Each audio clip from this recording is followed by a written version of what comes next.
17 years akong labas-pasok sa eskwelahan, naging teacher's pet at naging teacher's envy. Nangopya at nagpakopya, nag-recite, nag-cutting classes, naglinis ng classroom, nagsulat ng I promise to bring my uniform 300 times, nagka-medal sa quiz bee, bumagsak sa periodical test, at natutong magbasa. Nagsimula sa bakada, IU, Babe Bibu, Kakekiko.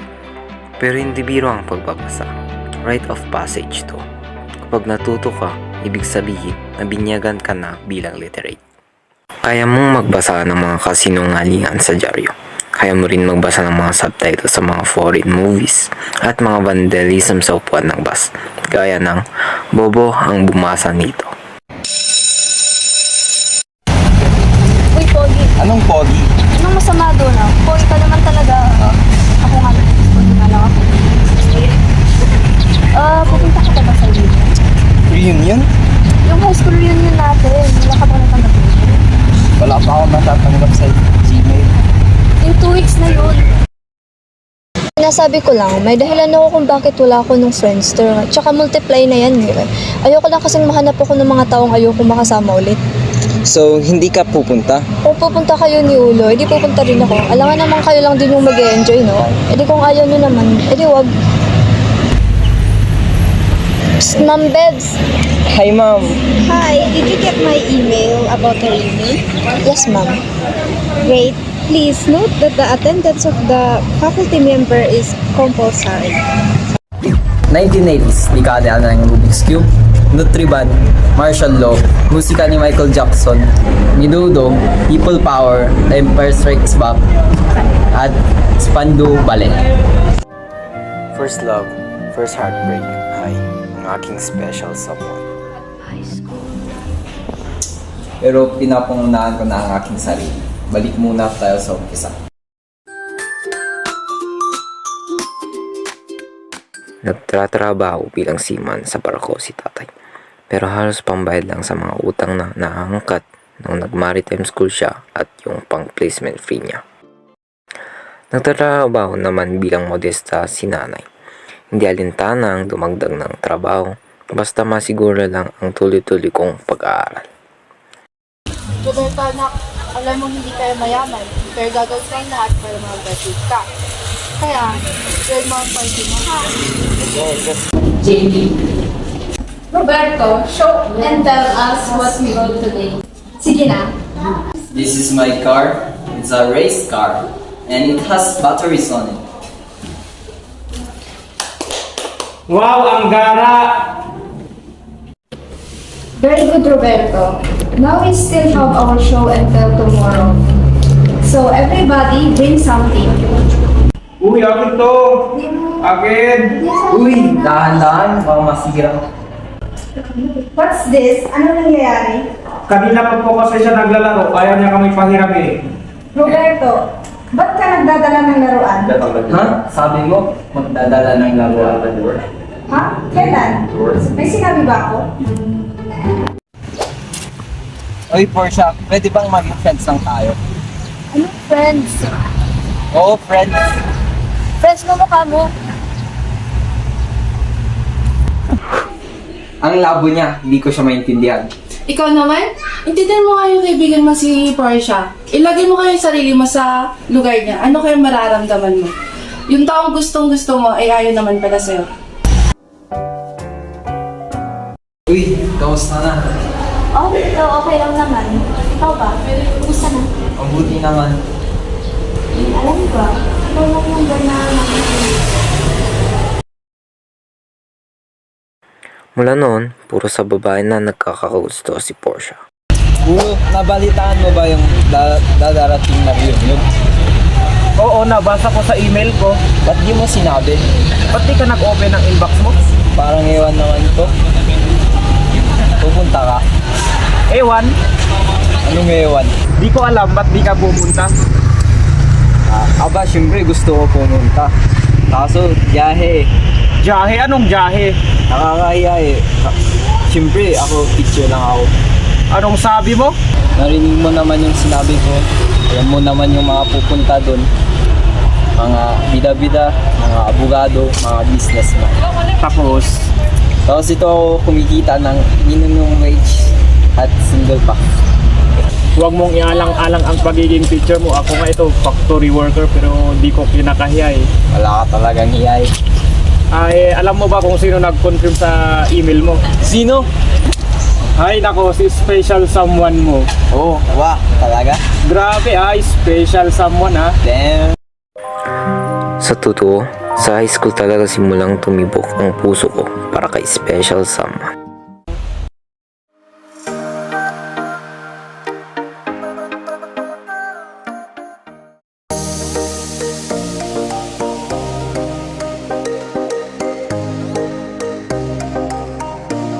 Kung sa elementary ay nagbabago ang itsura ng estudyante, lalo naman sa high school. Pasar, sabay mo pa dyan yung baduy na uniform. Prescribed 3x4 haircut at boses na piyok na piyok.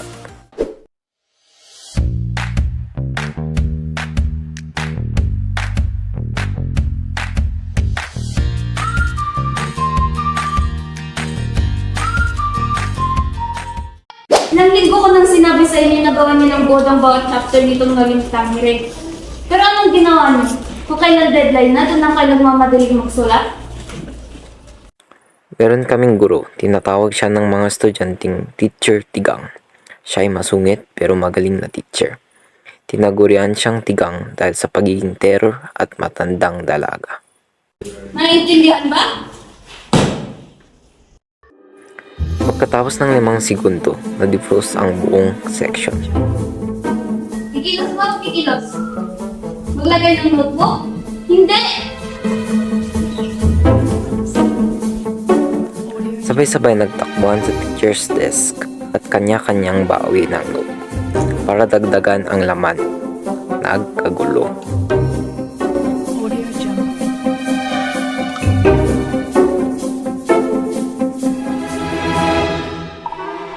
Bakit tumami? Bakit tumaas? Sino naglagay ng notebook dito? Walang gusto umami? Okay, sige. Isa! Dalawa! Tatlo! Walang ano-ano, kinuha ni Teacher Tigang ang lahat ng notebook namin at pinalipad sa bintana, ginawang confetti sa ayala.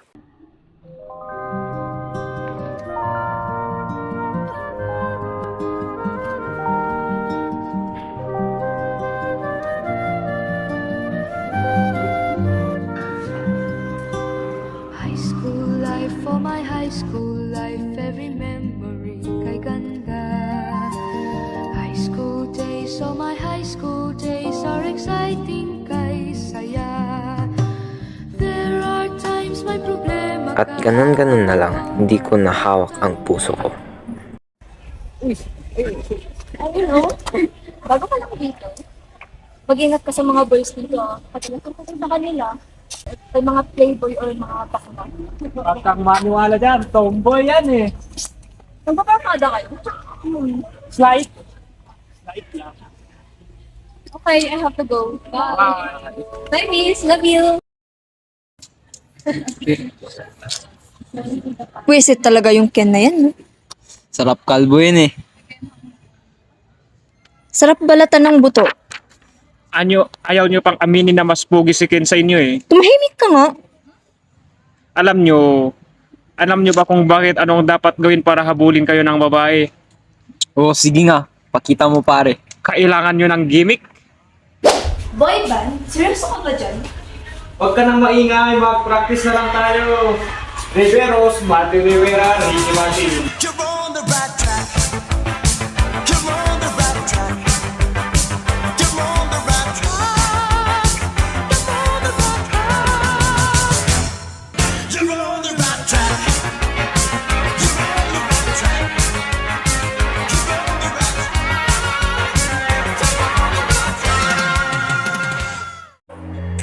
Dear special someone, sana hindi mo mamasamahin ang pagsulat ko ng letter of admiration ko. Bago ka dumating dito sa school, ang buhay ko ay malungkot at walang kulay. Pero nang dumating ka, nagbago ang lahat.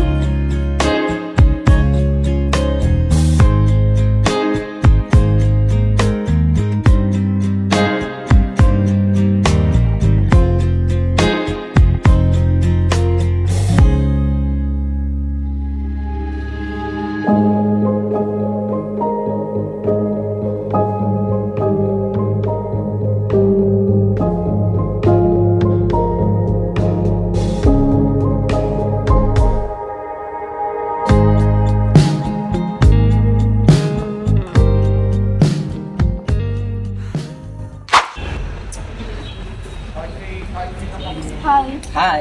Gusto mo bang maging date? Paano si Ken? Wala na kami ni Ken. Ha? Gusto mo ba o hindi? Pero bakit ako? Roberto, alam naman natin na ikaw yung nagpapadala ng anonymous letter sa akin. So, gusto mo ba o hindi? Oo ba? Good. Meet me sa bahay alas is magsuot ka ng something nice.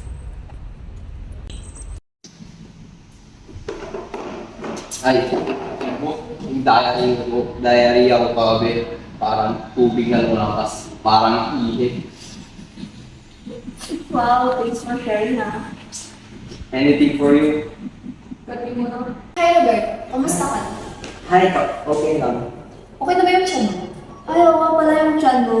Okay pa ba? Nagtatay ka pa ba? Wag na natin ito pag-usapan. Kakain rin naman tayo. Okay. Ikaw, anong ginagawa mo dito? Nakita ko siya kahapon sa mall. Niyaya ko lang siya magtatay. Saan ka pala? Kakalipat ko lang dyan sa Teres. Ano ako nagawa mo yun? Nagtuturo sa dating eskwelahan. Oo, pares ko. Teka lang ha, I need to take this. Hindi mo sinabi sa akin na nandito siya. Sila silang nagbuhok ko eh.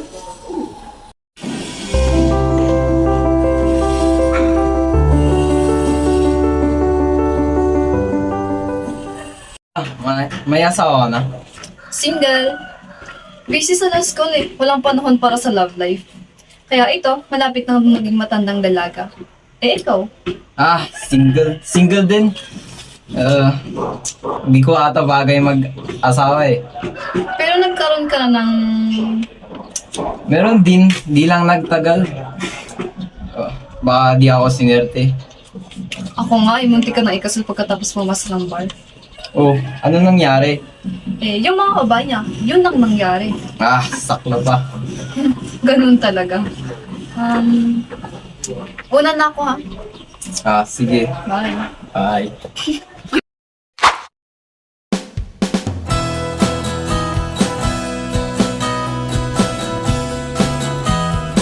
Alas 10 ka lang ha. Alas 10, night. Ingat sila sa'yo. Ingat sila sa akin.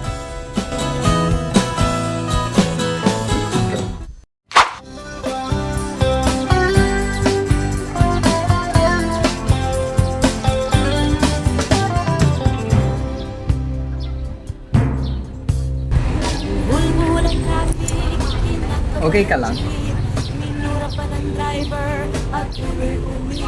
Okay ka lang? Ano mo sabi mo? Sabi ko, ang ganda ng ganito.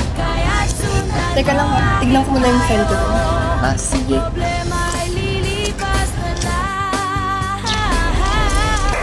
Hi Roberto, mag-usap na tayo.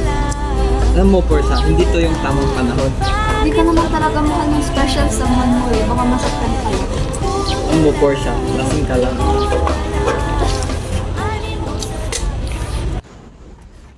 Hey, Portia, kamusta? Ay, ito, tubo pa rin. Ikaw, kamusta kayo ng special someone? Ito, steady lang. Pasensya na pala dun sa nangyari dun sa prom ha. Wala yun. Uy, kamusta? pare. Sa wakas, graduate na rin tayo. Yay! Graduate na tayo! Kasama ang mga down-to-earth kong kaibigan, naghanap kami ng mapapasukang kolehiyo sa Maynila.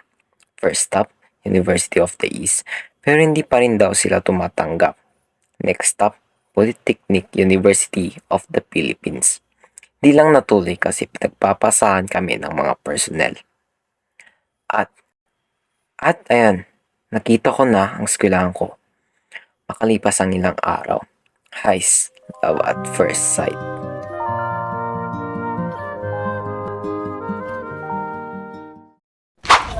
Ano ginagawa mo dito? Paimimit kasi ako. Ah, sino? Siguro naman pwede ko na pwede sabihin sa'yo since magkakaibigan din naman sa atin. May dinidate kasi ako. Actually, kilala mo siya. Magkakasama kayo nung high school. Ah, si Ken. Nag-meet kasi kami after college and then one thing with another. It's not a perfect relationship. Nagkahiwalay din kami several times. Dahil yun nga, nahirapan siya mag-ibig. Pero nagbago na siya.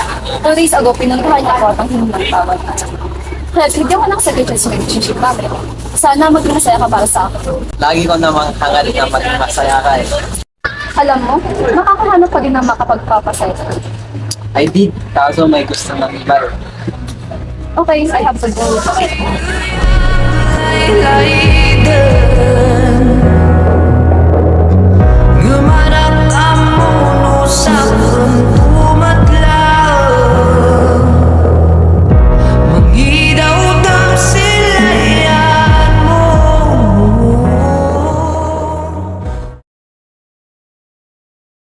Mainit pa rin bang ulo mo? Pupunta ka ba sa reunion?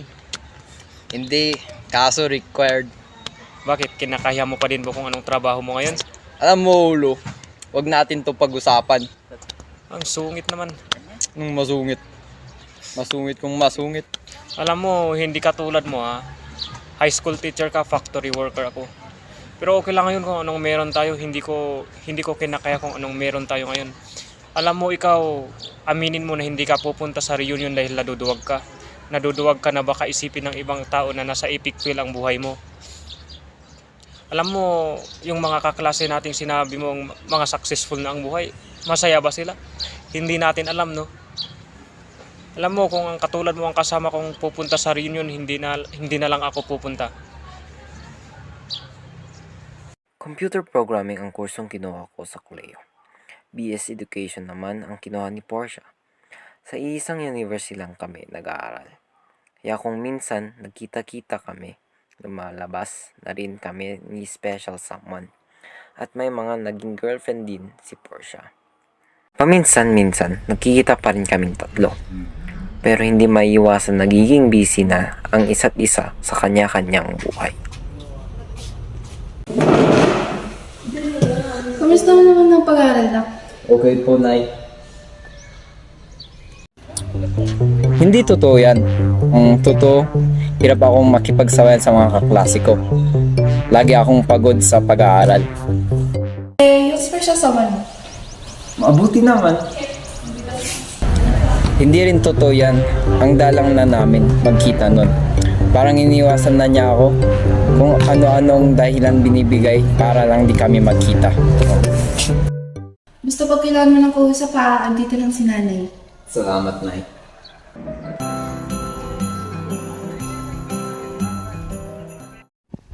Okay, so we're gonna take a test tomorrow. I'll see you next Thursday. Thank you. Roberto, I need to talk to you. Yes, sir.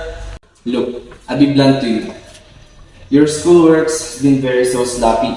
You have to put in a lot more effort. Otherwise, you're not going to pass this course. I'm sorry, sir. I know you can do better, okay? Thank you, sir. Thank you very much. Hindi naging madalas sa akin ang pag-adjust sa buhay ko, Leo. Pagkaramdam ko, nakatapak ako sa isang piksad at unti-unting nalulunod. Dahil hindi ako nakakapag-submit ng mga assignments sa tamang oras, kinakailangan kong mag-absent para magawa ko yung mga assignments sa ibang subjects. Dahil sa mga absences ko, marami akong bagsak na grado. Nak, mag-usap muna kaya tayo. Napapansin ko kasi hirap na hirap ka na sa pag-aaral. Nag-aalala ako sa'yo. Naisipan kong mag-transfer ka kaya para sa bagong simula mo. Akala ko, babago na ang lahat kapag nakalipat na ako ng kolehiyo. Akala ko, magiging maayos na ang lahat. Hindi pala. Pareho pa rin pala ang sitwasyon. Nag-iba lang ng lugar. Araw-araw, nagbibihis ako, nag-aalmusal, tapos pumapasok sa eskwela. Kung saan ako nag-transfer. Yan ang akala ng nanay na ginagawa ko. Pero ang katotohanan, hindi ako pumapasok. Wala akong ginagawa. Maghapon akong maglibot. Pumatay ng oras, magliwaliw, magpanggap, magsinungaling. Ang totoo, pagod na akong mag-aral. Ayoko na.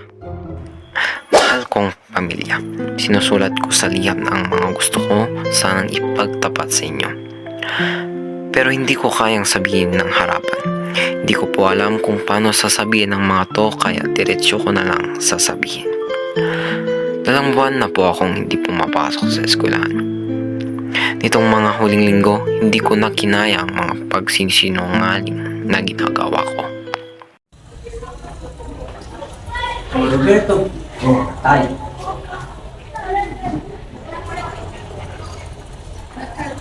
Sige. Tumigil ka muna sa iyong pag-aaral. Magpahinga ka hanggang sa pakiramdam mo na maayos ka na. Ano, Tay? Ano yung tuition ko na binayad mo? Huwag mo nang alalahanin. Hindi ibig sabihin nito na nasusuka ako sa pangarap na magka-graduate ka sa kolehiyo. Pangarap ko pa rin yun para sa'yo. Opo, Nay. Pagkatapos lahat ng yon, bumalik pa rin ako ng eskwelahan at kumuha ng kursong teknikal. Tulad ng marami, hindi pantay dati ang tingin ko sa mga out-of-school youth at sa mga hindi nakapagtapos ng pag-aaral. Ngayon, isa na ako sa kanila. Mas madali nang sabihin, naiintindihan ko na di bali nang hindi bachelor's of degree ang makukuha ko. Pakiramdam ko naman, nahanap ko na ang puwang ko sa mundo. Kahit madalas pa rin kaming magkita ni na Portia at Ulo, nakahanap pa rin ako ng panibagong kaibigan sa bago kong eskwelahan. Na-enjoy ko yung panahon ko doon at pinagbuti ko na talaga ang aking pag-aaral. Para sila ng mga grades mo? Okay naman, Nay. Mahirap ba? Medyo mahirap. Pero marami naman akong natutunan. Masaya ka ba sa bago mong eskwelahan? Oo naman, Nay. Okay, class, dismissed. See you tomorrow. Roberto, please stay. Kailangan kitang kausapin. Yes sir. Ano po yun? May good news ako sa'yo. You're going to graduate. Thank you, sir. Congratulations. Cool. Thank you.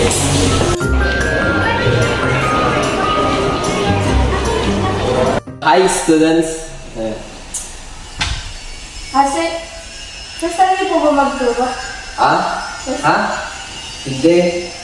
Galing talaga ako sa ibang paaralan. Okay, class, tawagin niyo nga yung ibang classmates niyo. Hindi pa naman po tayo. Ano ba oras time niyo?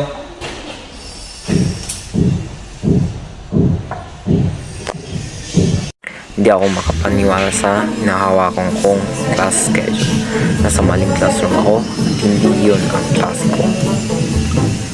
Okay, my name is Roberto Ong and I will be your teacher on computer. But there is a problem about our schedule. We will not be meeting today, but we will meet in the future. So, thank you. Hi, good afternoon, students. My name is Robert Ong and I will be your teacher in this computer class. Teacher now, oh! Ay, naku, baka dumating yung totoong teacher. Raise your hands. Raise your hand if you are here. Alduegueo. Sir! Aro. How do you pronounce your name? Alduegueo. Sir! Yun po, sir. Oh, Roberto. Oh, You know what? She was just mentioning to me about it. Na yung vice pastor siya. Ken. Basta. Mabuti. What are you doing? Di ba Mama told you to teach skill? Nagtuturo. Yeah, nagtuturo. Did she tell you that you're getting married soon? Oo, congrats. We want to invite you. Also, kung sa Boracay gagawin, kalayo. Well, it's nice seeing that too. It was nice seeing you also. See you around. Type na type ko. Bakit ba ganito ang nadarama ng puso ko? Ay,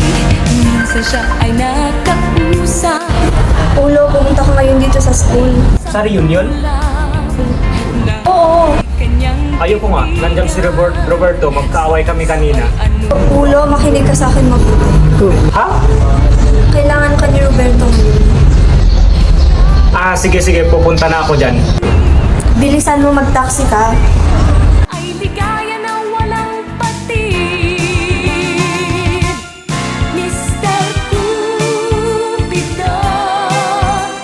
Ako na may tulungan mo, ba't hindi panain ang kanyang damdamin, at nang ako ay mapansin.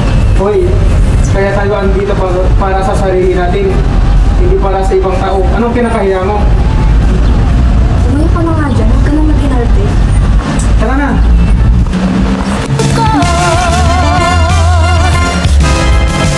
Minsan siya ay nakausap, Ay, sinasabi ko na nga ba? Isipan mo bukas.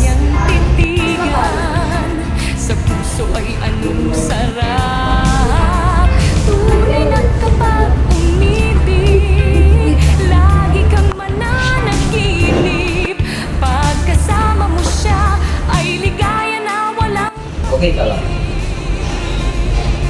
Alam mo, nabalitaan kong bakla daw yun. Magkakagusto sa tumboy at lalaki. Roberto, salamat ah. Kahit na hindi ganun kaganda ang mangyari sa atin, kahit na hinimulan kita ng high school, nandiyan ka pa rin para sa akin. sa kanya'y dead ako. Huwag mo nang tagalan ang paghihirap ng puso ko. 17 years akong labas-pasok sa eskwelahan. Naging teacher's pet at naging teacher's enemy. Nangopya at nagpakopya.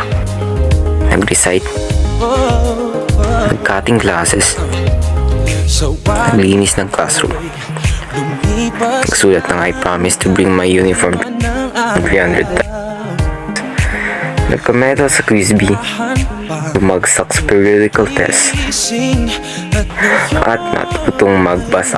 Babawi na, muntik na, nasanay ako sa aking pag-iisa.